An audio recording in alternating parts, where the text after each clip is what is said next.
This is Road Noise, life 1 mile at a time, episode number 77.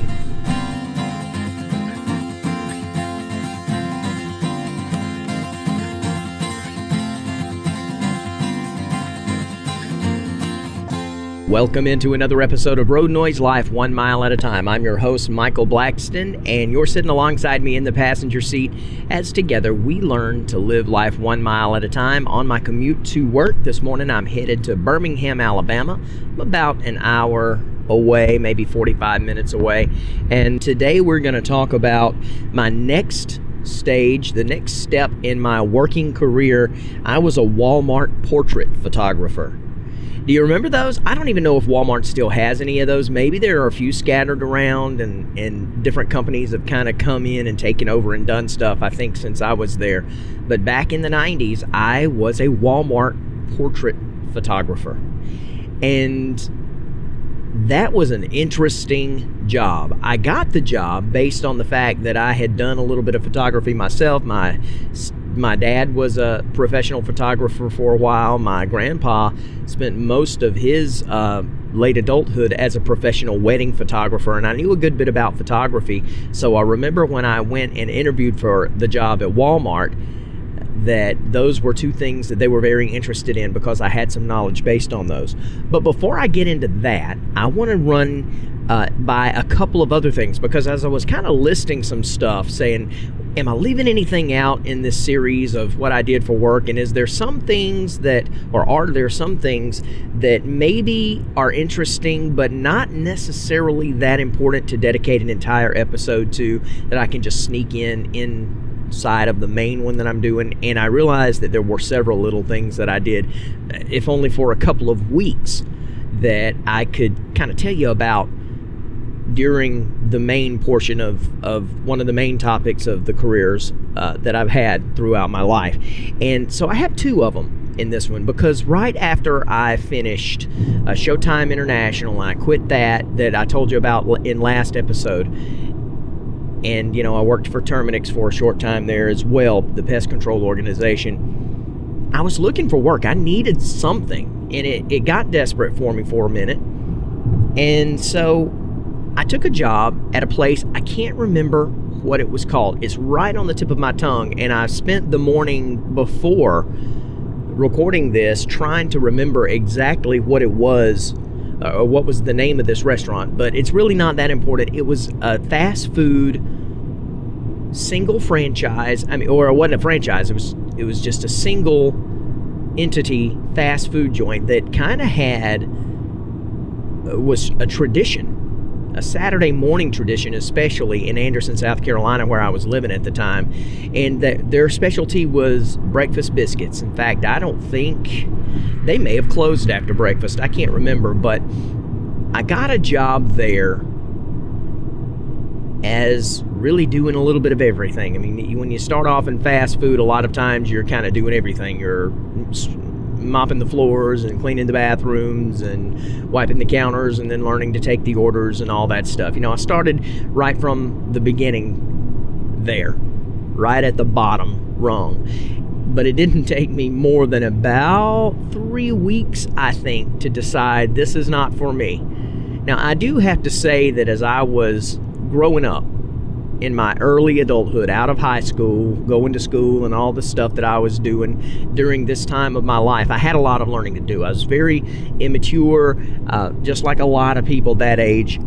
I didn't want to do what I didn't want to do. I didn't know the meaning of hard work and paying your dues necessarily at that time. And so there were a lot of the things that I tried and I quit because I just didn't like them. But I learned as I went on that sometimes you kind of gut it through. But this was one of those things that I knew was not going to be anywhere on my career path, and I hated it so badly. And the one story I'm going to tell you about, and I'm not going to spend a whole lot of time on this, but the one story I'm going to tell you about at the end of the biscuit place is just kind of like it was the last straw. But the main thing was, it was, for one thing, on Saturday mornings. I mentioned the Saturday morning tradition. It was right on Clemson Boulevard in Anderson, South Carolina. The Clemson Boulevard leads straight to Clemson, South Carolina, and on game days when the Clemson Tigers were playing at home, this was the place a lot of people went to get their biscuit on their way to the stadium, and the line would be backed into the street. This little place was stuck up on a hill, so it was quite a little road to get to it, but that road would be completely filled with cars at a standstill, and the line would be all the way back into Clemson Boulevard and down the side. It was a nasty situation because I'm going to pause this and I'm going to change microphones. Testing 1, 2, 3. Testing 1, 2, 3. Okay, I'm back. I've had to change out some equipment here. I've been having some technical problems and I couldn't figure it out. When you're dealing with a lot of audio, you have to work things out sometimes a little bit at a time and kind of problem solve. And I've been trying to figure out where my issues were, because if you listen to the last episode number 76, you'll notice I had a lot of technical issues. The microphone went in and out a little bit, and I was thinking it was the Audio-Technica headset that I'm using, but I just now realized, I was thinking that as I was changing microphones just now, and I happened to bring my handheld microphone with me, and I thought, okay, the Audio-Technica's dying. I'm going to have to go back to holding the handheld until I can get something else to be hands-free. But when I put in the handheld and attached it to the same cable, I was getting in and out problems with the handheld. And I know my SM58 made by Shure. Those things are nearly indestructible, and I haven't had any problems with them yet, or with it yet. And so I knew that it probably then was the cable, and I looked, and yeah, it was the cable. So luckily I brought a spare cable. Guess I'm gonna have to pick up a new one because the one I'm using right now is old, and I'm gonna pick up a new, this is kind of the backup, so I'm gonna pick up a new cable while I'm out in Birmingham this evening. But we're back in business, and I'm using my Audio-Technica headset again, and I can jump right back now, get out of this geeky stuff, and get right back into what we were talking about. And I was talking about, what was I talking about? I put my paper that I keep on my knee so I can glance down on it with my bullet points, had it up on the dash. I was talking about the restaurant. And so really that's all you needed to know about the line that would back up on Saturday mornings. Any other morning, it would be, heavy, regular business traffic, biscuit traffic in the morning and stuff like that. But the main one was the Saturday morning Clemson traffic that would be backed into the road. And I believe I was saying that it's kind of like Chick-fil-A does, where they'll have to, when the line gets so long and the people come out with the clipboards and take your order ahead of time to kind of keep up with it so you don't get too behind.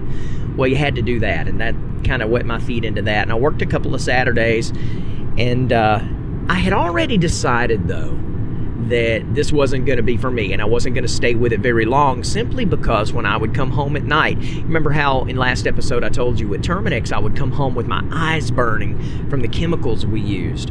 I guess my body is just very sensitive to some things, and I would come home nearly throwing up every night after working at, I want to say it wasn't the Biscuit Barn, I can't remember what the name of it was, but I would come home sick every night because the grease in the air back in the kitchen and in the whole restaurant, there was so much grease in the air that by the end of a shift, my lungs felt like they were coated with grease, like a inch thick layer of grease, and it made me sick. And I would come home nauseated every single night from this. And I said, I can't do this. I can't continue to come home nauseated like this. This is no way to live.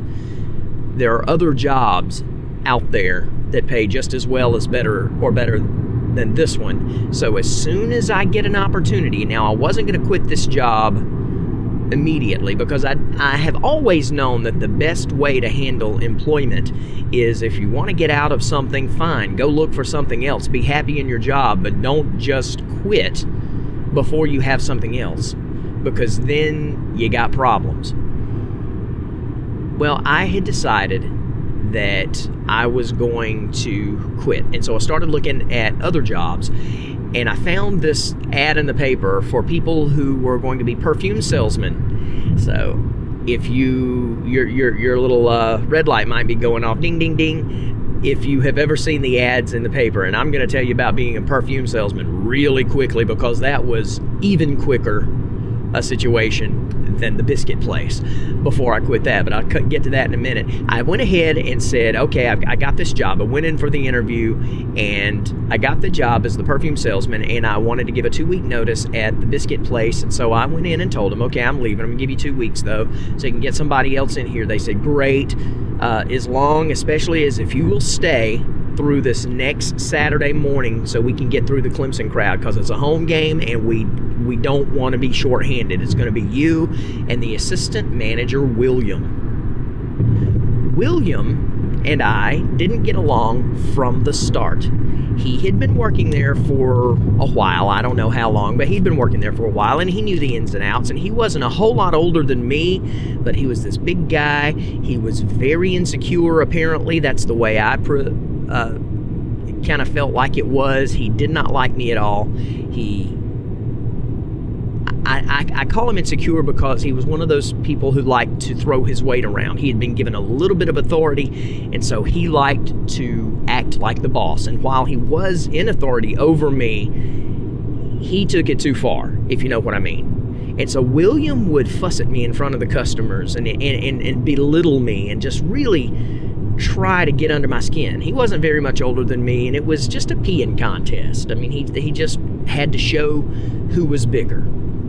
So I said, okay, I don't like this guy, but I can work with William one more day. I'll come in and I'll work through and give you my 2 weeks notice, but I will make sure at least that I work through the Clemson traffic, if nothing else.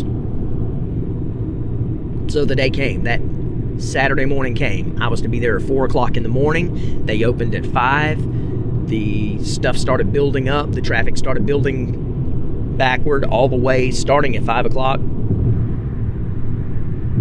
And we opened the doors. And from the moment we opened the doors, William, I guess because he knew it was my last week or two, decided he had to get in all he could possibly get in to belittle me in front of people. He was being a bully, really is what it was. But it was just me and him. We had the cooks in the back, and the cooks they didn't even know how to run the register. They couldn't come up and help.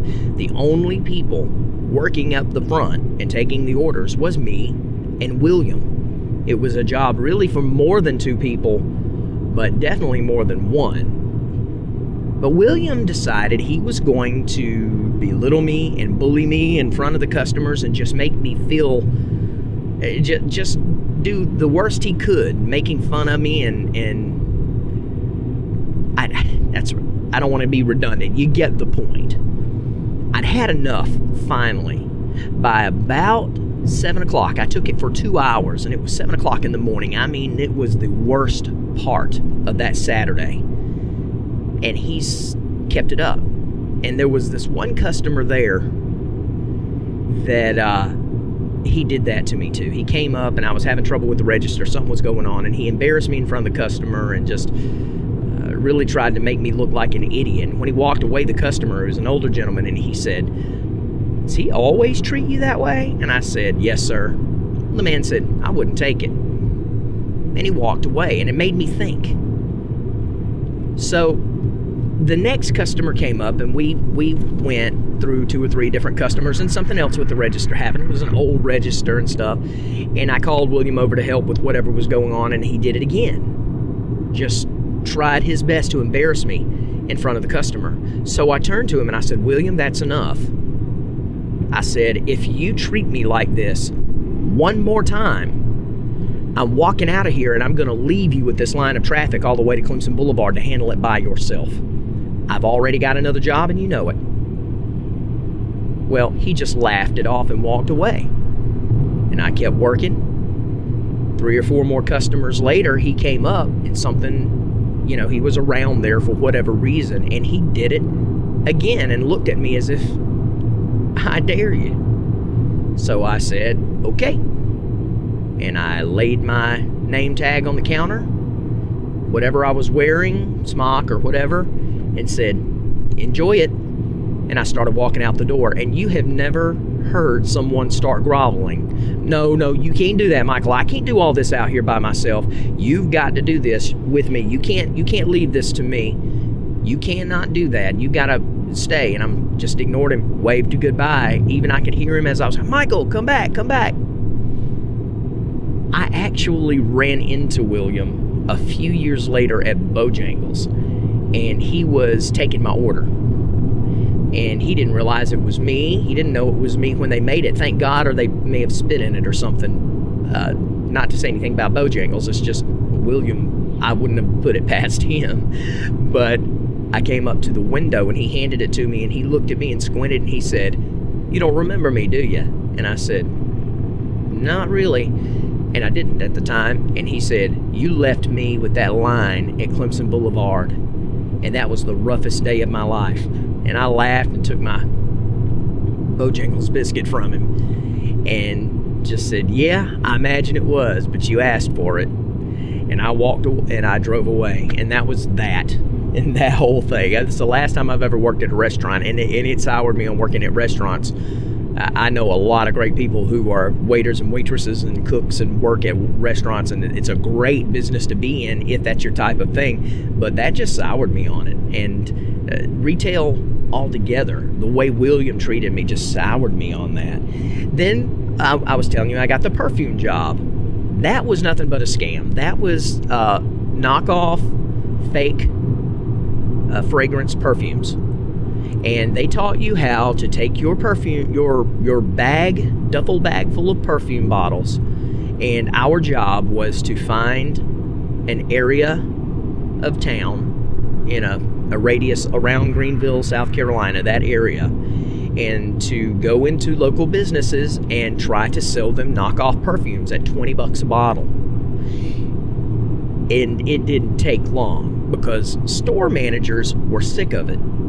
They get that stuff all the time. There's always somebody with a briefcase or a duffel bag. I don't know how it is nowadays, but back in the 90s, every single day they'd get hit 2 or 3 times a day by somebody coming in, interrupting their workday, trying to sell the people in the office something.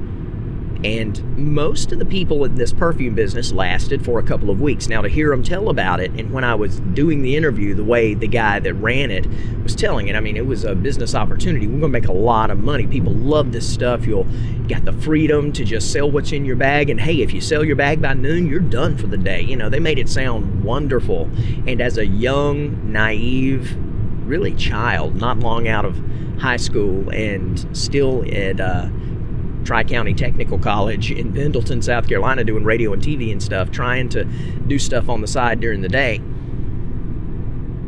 It was, it was enticing for me, but I didn't understand what a scam it was. And it took me about 2 weeks to realize I'm not for this. I mean, I sold a couple of bottles.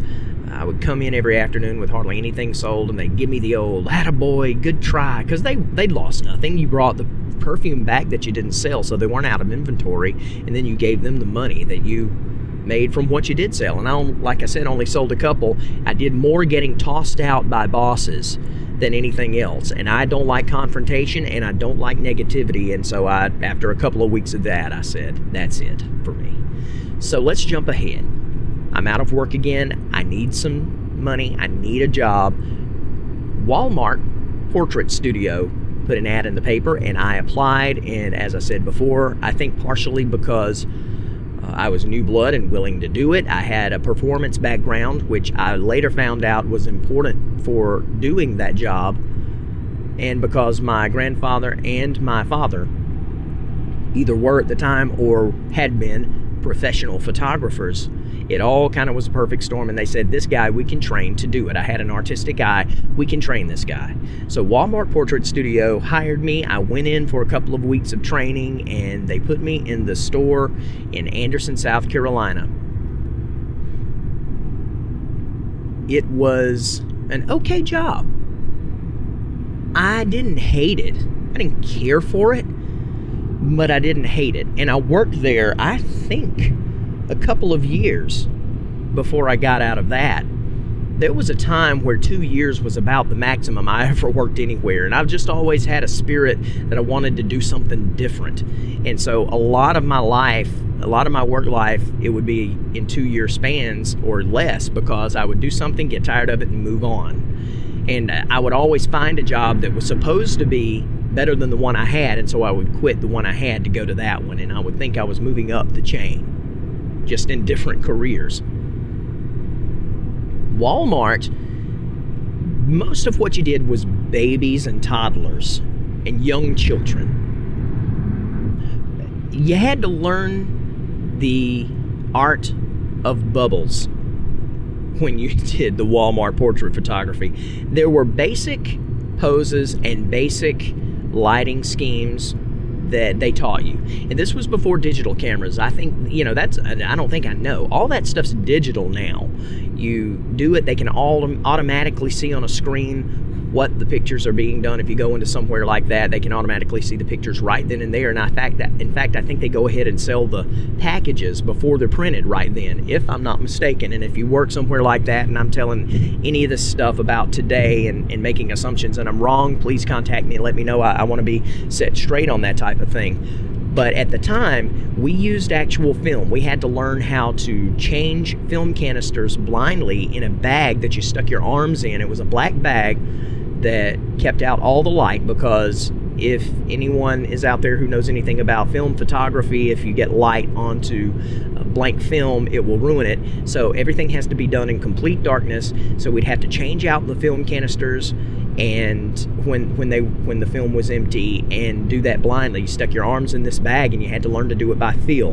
That was a really neat thing. I enjoyed doing that. A lot of people hated it because they were nervous, but once I mastered that, I got really where I would enjoy doing that type of thing. So we would do that, and what you would do is you would have a catalog of poses that were the standard approved poses and lighting schemes for the Walmart portrait photography or portrait studio.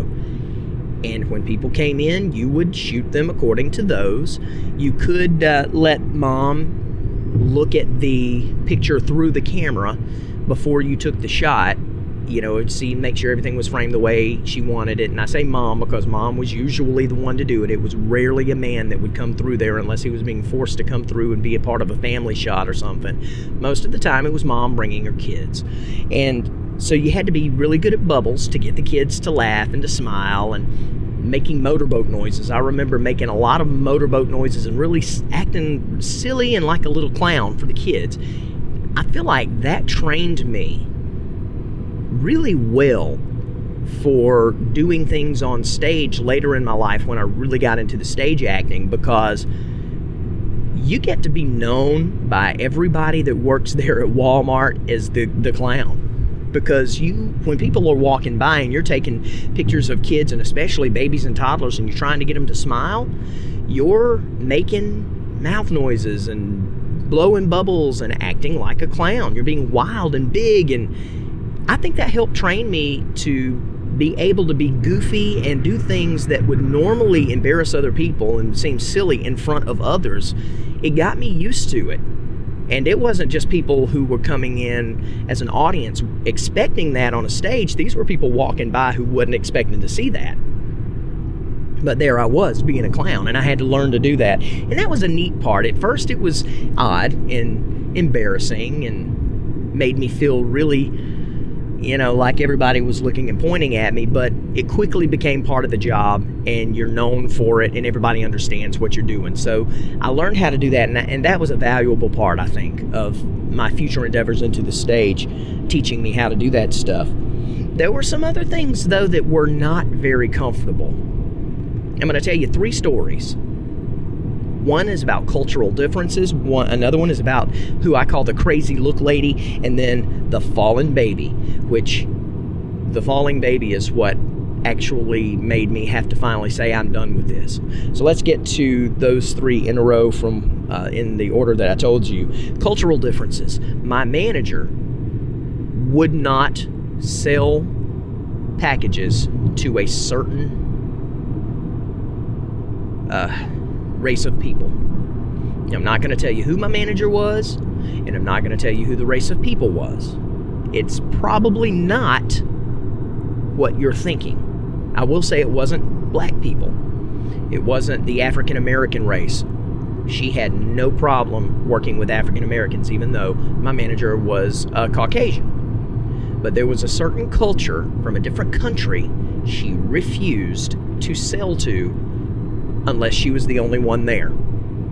And she wouldn't deny them service. It's just if they came in to buy their package, she would conveniently take a break. And we knew this coming in. She would tell us, we're going to do, I'm doing it this way. I don't like dealing with these people. And it was because that particular race of people are known for trying to get the most out of their purchase. And I understand that, but I did quickly learn what it was that aggravated her. This particular, and I'm not trying to be racist, this is just coming from experience. It seemed like every time that people from this culture would come to look at the photographs that had been taken of their family or children or whatever, and you'd be trying to sell them the package, they would purposefully find every tiny grain flaw. If there was a grain, a single microscopic dot out of place, they would tell you they wanted a discount. I want a discount. This is wrong. This is not good. I want a discount. And it was very difficult to do our jobs because of that. It had nothing to do with racism. It's just it made their culture and the way they do things made things much more difficult. And that got uncomfortable for me because I've always been the kind of person who I like to treat everybody equally, and I do treat everybody equally. But me being the one who had to handle those situations when she would take a break, when she would see people of this culture coming in, it made it hard on me too. And it got to the point where when they would come in, I would dread it. And I would have to pray about that and say, God, I don't want to treat them any differently than I treat anybody else. And it became uncomfortable, but it is one of those adult situations that as a young man I was having to learn to handle and see people through God's eyes and not get aggravated, because really it was nothing more than a cultural thing. They were doing what their culture does, and their culture tries to get the best for as little as they can. They like to save their money. They're thrifty, and honestly, they were never wrong when they would point something out. It's just in our culture, we understand that some things, there will be some imperfections that we'll let slip. They just would not let any imperfection slip. And since we're humans, there's always going to be some imperfection in the quality. No matter how hard you try, there will be an imperfection. The artist can always pick it out, but if you look for it, you can always find something to complain about. And they just did, because they were trying to get the best bargain. The crazy look lady, this was funny. There was a lady who came in. Every now and again, she would bring her family in too to have pictures, but I think it was mainly because she was trying to get a picture of herself that she liked. She would come in about 4 times a year, pay the sitting fee, which was like $5, to have a basic package. I think she may have been possibly trying to get something that resembled headshots, publicity shots or something. Maybe that's what she was going for, because she always wanted to do the same thing, and she was never happy with the outcome. But there was a reason. No matter how much I tried and my manager tried to pose her the correct way, she would always lift her chin real high. Think Cruella de Vil, or not even that, but a Norma Desmond from Sunset Boulevard, how they'd hold their nose up and their chin up really high and look, and then she'd cock one eye and have it wide open so she looked crazy. And we would try to, okay, let's lower your chin a little bit and do this. And she would lower it, and we would tilt her head and do everything the way it needed to be. And before you could click the trigger on the camera, there she was, lifting that face again and looking at you all crazy. And she would do it every single time. And so she would come in, look at her pictures, hate them, not buy a thing, and 3 months later she'd be back. And we'd do this over and over again. Sometimes she'd bring her kids, and I think she bought a couple of small packages with her kids in them, but she wanted a good picture of herself, but we could not get her to stop making that look. And you couldn't tell her, quit looking like that.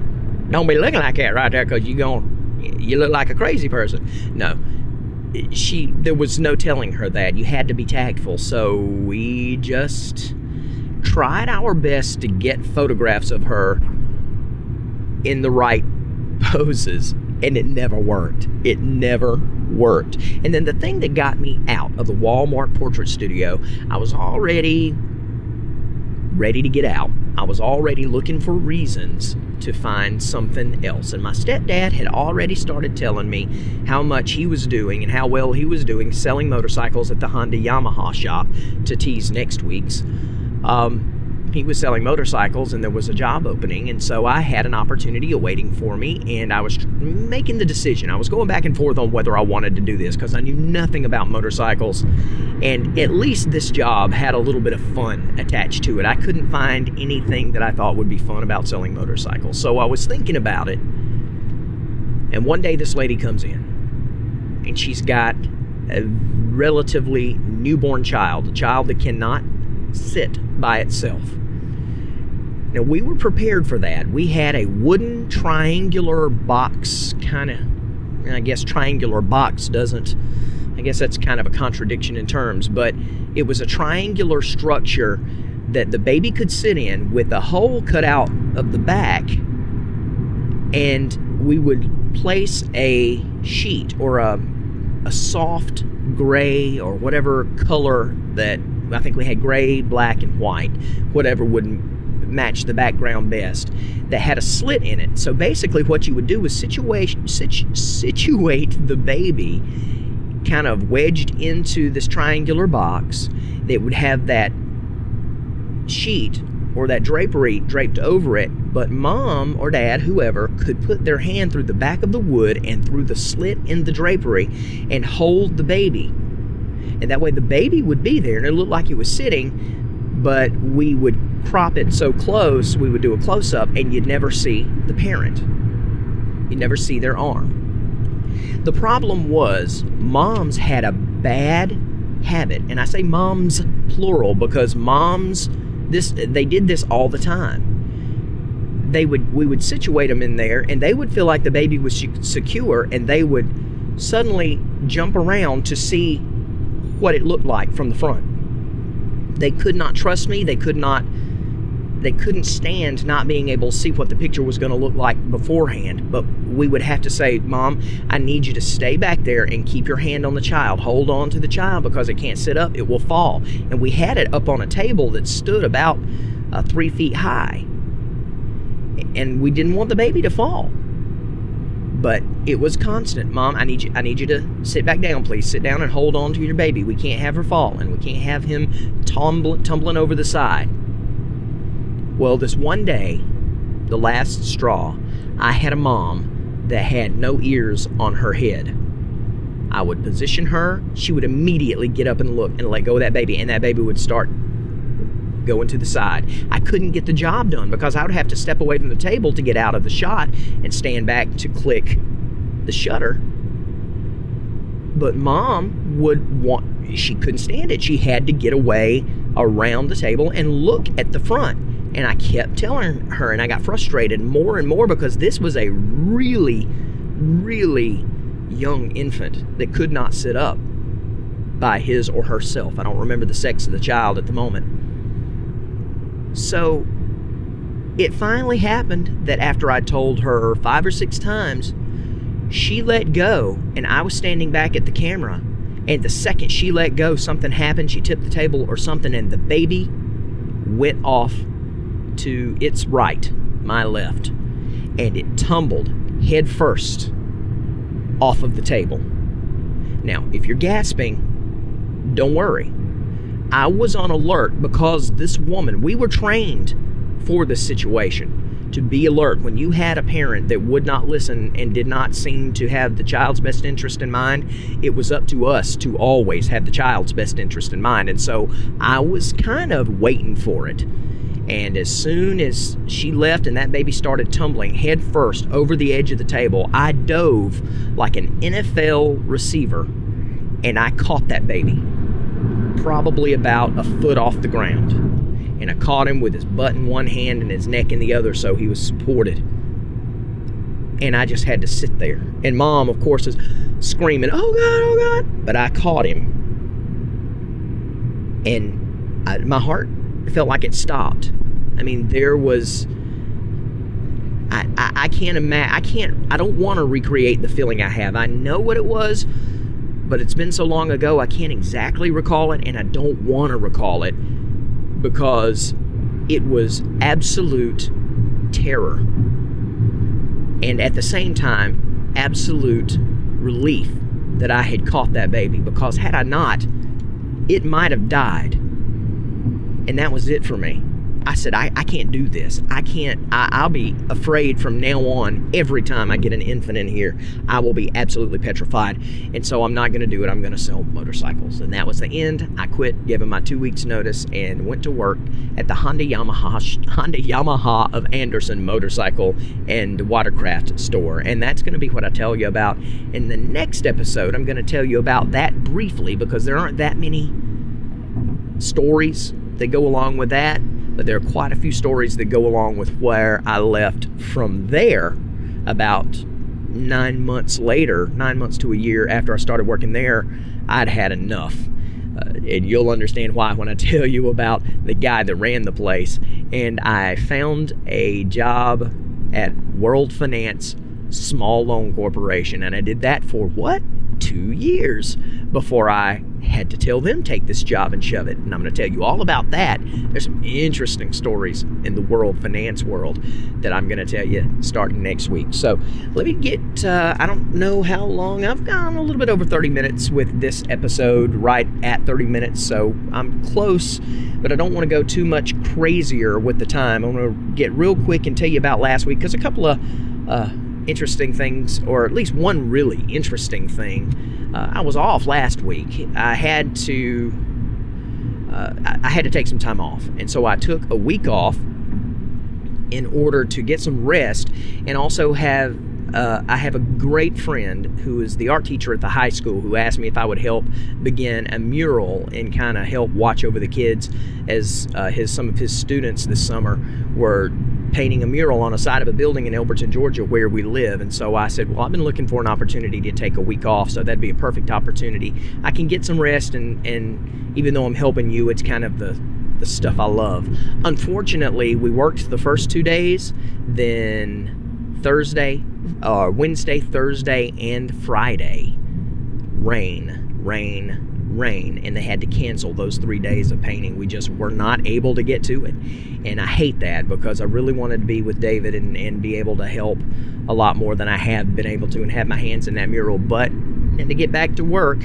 And so that's what I did last week. But at the end of the week last week, we got to go listen to my wife and her sister as they sang in a community chorale in Greenville, South Carolina at Bob Jones University. They have a choral festival every year, and they had the main chorale group that was singing. They sing there, I think, every year. The guy that directs that group kind of gets the festival together, the way I understand it.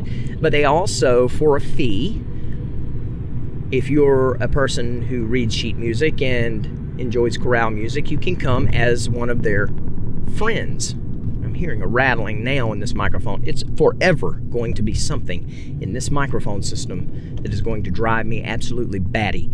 It's just always something. So if you're hearing a rattling, I'm going to try to figure it out what it is when I get done here, but just kind of ignore that. Anyway, my wife and her sister were one of the quote-unquote friends of this chorale, and they'd been going for a month on Thursdays to rehearse. And the reason that it was such a draw for my wife is because they were doing a piece called by a composer named John Rutter, and it's John Rutter's Gloria. So if you're a chorale person, you'll recognize John Rutter's Gloria. Well, they were doing that and one more piece, and they went every Thursday night to practice. And this weekend, Saturday night, they performed the piece with the main chorale there as well. Let me tell you, it was beautiful. It was absolutely beautiful. But I had a run-in with a guy. I told you earlier I do not like when I have to, I'm searching for a word here. I don't like having run-ins with people. I just don't. I don't like negativity and drama and any of that stuff. And so at the end of it, I knew this guy was upset with me. What happened was my son, he's almost 13, and he leaned over a couple of times during the concert to ask me questions. He's very interested in the choral stuff. He's part of the chorus in middle school, and he will be in the high school. He's learning to do this stuff, and he really likes it. And he was asking me questions because he knows that I know about this stuff too, because I did chorus all my life, and I'm a performer, and I know some of the answers to the questions he had. And so he would lean over every now and then and whisper something into my ear. Well, there was one thing where they had the Latin words that they were singing, and then next to it they had the translation. And he had noticed that the same Latin words in one song were translated differently in another song, but it was the same Latin words in the same sequence. And I was able to tell him and show him how it really was the same thing. There were different words that they were translating them to, but it all meant the same thing. And so the root Latin was saying the same thing. Well, he asked me this question right when the brass was going. He wanted to wait until it was loud so he wouldn't interrupt anybody and be intrusive in the middle of the thing. So the brass was going, and he asked me this. And by the time I finished my explanation, there was about 5 seconds of where the choir had gone really soft. And we were whispering in hushed tones, but maybe a little louder than we should have been. And there was about 5 seconds before I realized it. And nobody else around us had a problem with it or said or gave us a look except this one old couple to the left. And I noticed out of my periphery the man looking at me. And that's kind of what made me realize, ooh, they're soft now and we're talking. We need to be quiet. And I hushed and I looked at him and nodded. And his wife, though, then turned around and looked at me with, it wasn't just one of those looks like you might give somebody in a movie theater where you just kind of give them a glance to give them a notice to hush. This woman looked at me for a long time and glared at me like an old witch. She wanted to burn through me and let me know she did not appreciate it. So I stared her back down, but I nodded at her and kind of raised my hand, let her know, I'm sorry, I wasn't meaning to do that. I did acknowledge that we were out of line for talking during the thing, and I just had not, it just wasn't thinking, and it got away from me. Normally we don't do that, but I tried to acknowledge it. Well, I noticed them as the show was rounding up, glancing back at me, and they kept looking at me and Noah, and I told Noah, I said, I think they may say something to us. And he said, what are you going to do? I said, well, I'm not going to make a stink about it, but I'm not going to back down. It's going to kind of depend on what they say. I said, if they're nice about it but mention it, I'll again apologize. I said, but if they're rude, I'm not going to be bullied. But at the same time, I had my son with me. I wanted to set a good example. So I don't know if what I did was a good example or not. As everybody was walking out, the woman walked ahead just a couple of steps, but she was listening. And the old man leaned in and loudly said, next time, if you're going to talk, take it outside. That wasn't very nice, especially after I had told him by raising my hand and nodded acknowledgement, I'm sorry. This angered Michael, and Michael has a short fuse, but I decided I'm in front of my child. I want to set an example. I want to diffuse the situation quickly, but at the same time, let the man know that I don't appreciate his tone of voice with me. So I just looked at him and I said, I'm sorry. I didn't catch that. And he said, if you're going to talk next time, take it outside. So I just looked at him and did something that I've done on several occasions if something like this happened and said, Sir, I apologize, but I don't speak a word of English. Now, I said this in perfect, articulate English, I said, I don't understand English. I don't speak a word of it. And he blinked a couple of times and kind of looked at me like I was an idiot. And I just smiled at him and looked him, didn't blink at him, just looked him in the eye and waited for his reply. And he said, well, I'm just saying, next time. And I said, sir, I know you're saying something, but I can't understand you because I don't speak a word of English.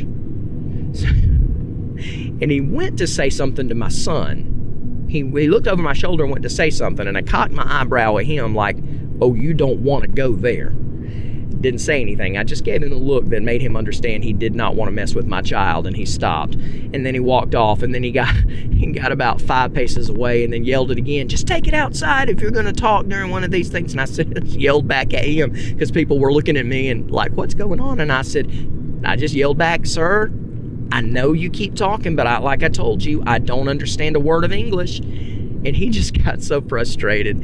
And then my son saw him. He pointed it out just a few minutes later. They had gone to the ushers and were complaining to the ushers and explaining what I had just done and told them about how I told them I didn't understand English and all of that. And the ushers were just shaking their heads and laughing. As he was walking off, they were just pointing at him and laughing. Now, I don't know if that was necessarily the right thing to do. I probably should have been the bigger man and said, look, sir, I don't really appreciate your tone, but I do understand that we were disruptive, and I do apologize. But I would ask that you would just take that and leave. I should have done that, I guess, but I didn't. But I didn't yell at him either. I just kind of, I don't know what I did. I don't know if I embarrassed him. I know I frustrated him, and that was really my point, was just to frustrate him. So good or bad, that's what I did. I don't know if I should have or not, but that was what kind of the last type of thing that happened this weekend. Woke up this morning at 183 pounds. I'm doing a little better than I had been doing. I kind of went back up on the scale a little bit because I had a hiccup or two last week being home, and I just ate more than I should have and didn't exercise like I should have, so I went back up. So I started toward the end of the week trying to go back down, and I woke up at 183 this morning just to keep you updated on my weight loss goals. I'm trying to get down to 170.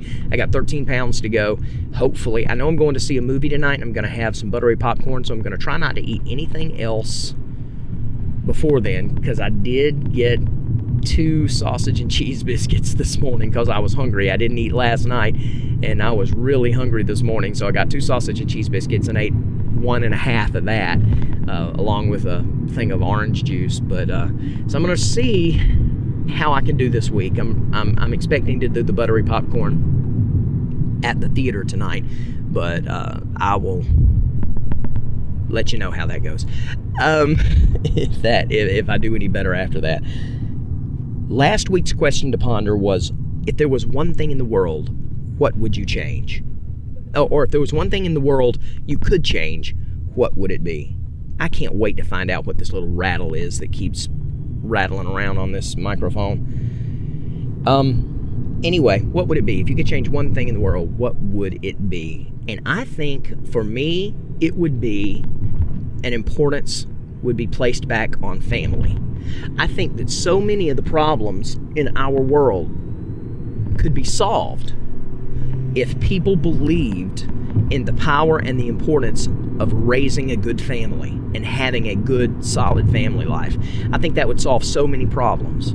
Everybody is so self-centered nowadays, me, that they forget about the other people, and family is not even a good, solid family life. The divorce rate is sky high, and kids are going without fathers and mothers, and it's just a big mess. And I think if the people of this world would get back to the importance of family, I think the world would be a better place. And so that's what I would do if I could change one thing in the world. I think that's where I would start. So this week's question to ponder is, what would you want to be famous for? If you could be famous, I mean, a household name, if you could be the next Brad Pitt, or maybe he's a little outdated, whoever is the going thing now, if that could be you, what would it be for? What would you like to be known for? Is it your acting? Is it what you're singing? Are you an inventor? Are you a writer? What would it be if you could be famous? What would you prefer to be famous for? And if you would like to get in touch with me, I'll tell you how to do that in just a minute, and let me know your answer to that. And I'm going to give you the STD review. the stuff to do review. Last thing, real quick before we end this episode, because I'm almost at the Monument Company where I'm going. I've been in downtown Birmingham for a few minutes now going through there. And the STD review is a hand massager by a company called BREO, B-R-E-O.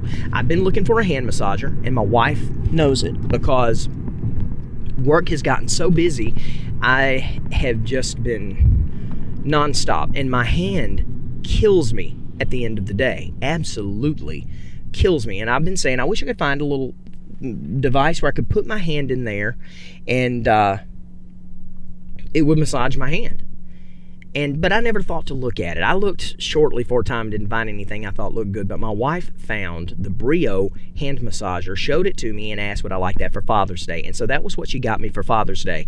And let me tell you, as I've been sitting down watching Netflix binging or Hulu binging the television show Elementary, the modern day Sherlock Holmes, Lucy Liu is Watson. It's a really neat show, and although that's not the review, so I'm gonna get off that. I've been sitting there watching that, or anything I watch on TV. That hand massager is right there, going from hand to hand. It is absolutely phenomenal. You can put it in there, and basically it's got a cushion of air from the top and the bottom, and it just kind of goes through, and at different points of your hands and fingers just pressurizes and squeezes and massages. It can also, heat can be applied to it. I prefer not to have the heat, but heat can be applied as well, and you just stick your hand in there, and it takes, the first time it does it, it keeps getting tighter and tighter, and you're thinking, oh Lord, I hope I'm not about to crush my hand. But once you get used to that, it is heaven.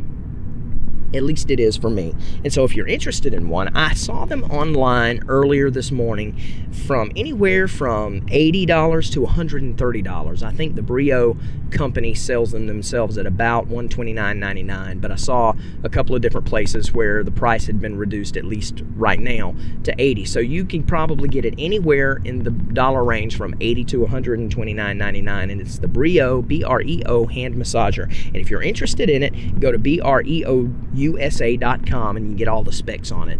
And I promise you, if you decide to go with it, you're gonna love it because it's absolutely awesome. And that's this week's Stuff to Do review. If you'd like to get in touch with me for anything you heard in this episode, here's how you do it. You can call me on the voicemail line at 706-408-7456. That's 706-408-7456. Love to hear from you that way. Or if you don't want to talk, you just want to type, then get in touch with me via the feedback email at feedback@michaelblackston.com. That's feedback@michaelblackston.com, or just go to roadnoisepodcast.com, and there you can stream the show, any episode of the show, and also make comments there. You can get to iTunes to leave me a rating and review there as well, and do all of that stuff. Don't forget, I do have an ebook out. It's called Life's a Biscuit, Sop It with a Good Gravy. That's a collection of my comedy articles from my comedy blog, which you can find at funnymessylife.com. But the ebook is there, and it's only $4.99 on Amazon. So if you go to Amazon, just type in MJ Blackston or Life's a Biscuit, and it'll bring you right to it. And I would love for you to pick up my ebook and see a little bit of what my comedy brain is like.